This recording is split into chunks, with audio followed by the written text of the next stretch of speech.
भीमपुरा गांव की वो सुबह रोज की तरह ही थी, लेकिन हवाओं में एक अजीब सी बेचैनी थी। सूरज की पहली किरण अभी पहाड़ियों के पीछे से झांक ही रही थी कि रामू के हल्की कच कच की आवाज शांत गांव की खामोशी को चीरने लगी। तभी जमींदार वीर सिंह अपने घोड़े के साथ वहां पहुंचा। उसने रेशमी कुर्ता पहना हुआ था। ओ रामू, अरे ओ मिट्टी के पुतले, रुक भी जा अब। सुबह की ओस अभी सूखी नहीं और तू इस बंजर जमीन का सीना चीरने लगा। क्या मिलेगा तुझे? इस फटे हाल शरीर को देख और अपनी तकदीर को देख। भगवान ने तेरे माथे पर सिर्फ पसीना लिखा है, पैसा नहीं। मालिक, पसीना तो राजा का भी निकलता है और रंग का भी। फर्क बस इतना है कि मेरा पसीना इस मिट्टी को सींचता है और आपका पसीना डर की वजह से निकलता है कि कहीं आपकी तिजोरी कम न हो जाए। किस्मत ऊपर वाला लिखता है, पर उसे बदलने का हुनर उसने हमारे हाथों की लकीरों। ये तेरी बड़ी बड़ी बातें। अगर मेहनत से कोई अमीर होता तो आज तू इस घोड़े पर होता और मैं तेरे खेत में हल चला रहा होता। याद रख, जिस दिन मेरा कर्ज नहीं चुका पाया, यह खेत मेरा होगा और तू इस गांव का भिखारी। पास खड़े कुछ गांव वाले, जो जमींदार की चापलूसी करते थे, जोर जोर से हंसने लगे। रामू ने कोई जवाब नहीं दिया। उसने फिर से हल पकड़ा और आगे बढ़ गया। दोपहर की तपती धूप में रामू घर लौटा। उसकी झोपड़ी कच्ची थी, लेकिन लीपी पोती साफ सुथरी। अंदर गौरी चूल्हे के पास बैठी थी। धुएं से उसकी आंखें लाल थीं। सुनो जी, आज भी डिब्बे में मुट्ठी भर आटा ही निकला है। आज भी आधी रोटी ही मिलेगी। गौरी, आज जमींदार ने फिर वही ताना मारा। गांव वाले हंस रहे थे। क्या वाकई हम कभी इस गरीबी के जाल से निकल पाएंगे? उनका काम हंसना है, आपका काम लड़ना है। कर्म कभी खाली नहीं जाता। जैसे बीज मिट्टी में दबे रहने के बाद एक दिन अंकुर बनकर बाहर आता है, वैसे ही हमारी मेहनत का फल भी एक दिन जरूर निकलेगा। बस अपना भरोसा मत टूटने देना। रामू की आंखों में नई चमक आ गई। उसने सूखी रोटी का टुकड़ा पानी के साथ निगला और फिर से काम पर निकल गया। कुछ दिन बाद अचानक वक्त ने करवट ली। भीमपुरा में भीषण सूखा पड़ गया। कुएं सूख गए, जमीन फटने लगी। रामू की फसल खड़ी खड़ी जल गई। वीर सिंह को जब ये बात पता चली, उसके चेहरे पर एक कुटिल मुस्कान थी। यही मौका है। रामू को बुलाओ। कहो कि ब्याज का पैसा दे, वरना अपनी पुरखों की जमीन के कागजों पर अंगूठा लगाए। रामू को हवेली बुलाया गया। वहां का वैभव रामू की गरीबी का मजाक उड़ा रहा था। क्यों रामू, अब कहाँ गई तेरी मेहनत? कहाँ गया तेरा भगवान? फसल तो जल गई, अब क्या खाएगा मिट्टी? देख, मैं दयावान हूं। अपनी जमीन मेरे नाम कर दे, मैं तेरा सारा कर्ज माफ कर दूंगा और तुझे 2 वक्त की रोटी भी दूंगा।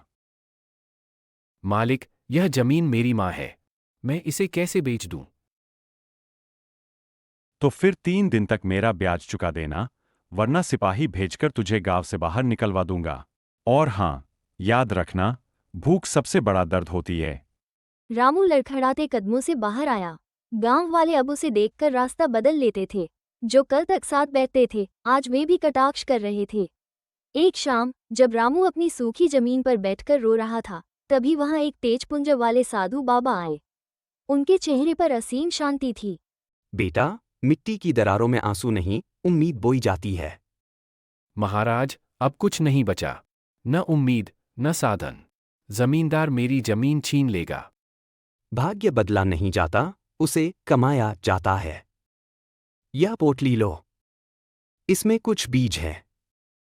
इन्हें अपने खेत के उस कोने में बोना जहां सबसे ज्यादा धूप पड़ती है। लेकिन याद रखना, इन्हें सिर्फ पानी की नहीं, विश्वास और अथक परिश्रम की जरूरत होगी। ये साधारण बीज नहीं है।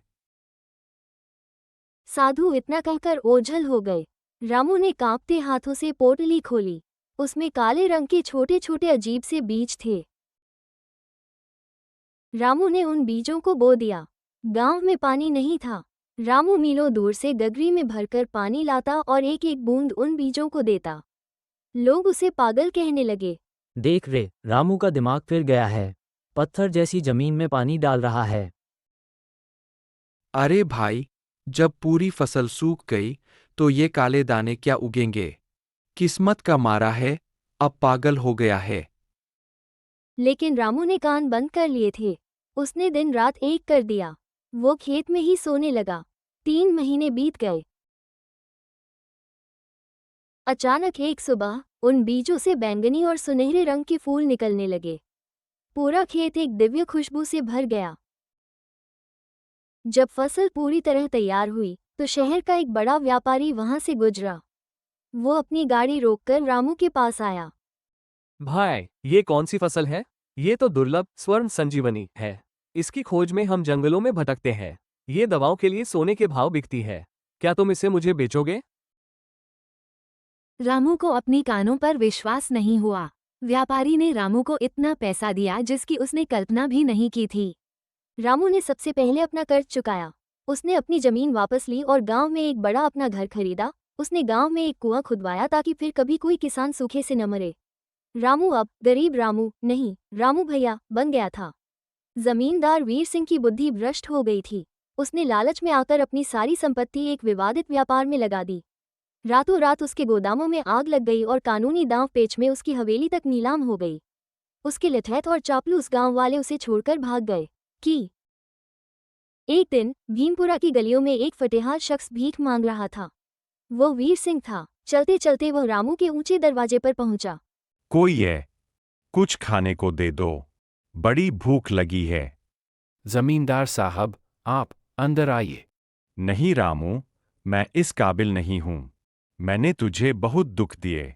मैंने कहा था कि तू राजा नहीं बनेगा, पर आज देख, तू दाता है और मैं भिखारी।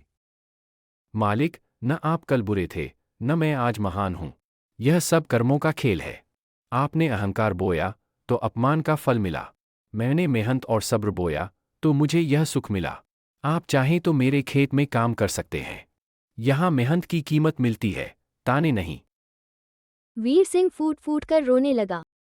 जब पूरी दुनिया आपके खिलाफ हो तब भी अपनी मेहनत पर भरोसा रखे सच्चा अमीर वही है जिसके पास दूसरे की गलतियों को माफ करने का बड़ा दिल हो। कहानी पसंद आए तो वीडियो को लाइक करें। ऐसी ही और कहानियों के लिए हमारे चैनल को सब्सक्राइब करें।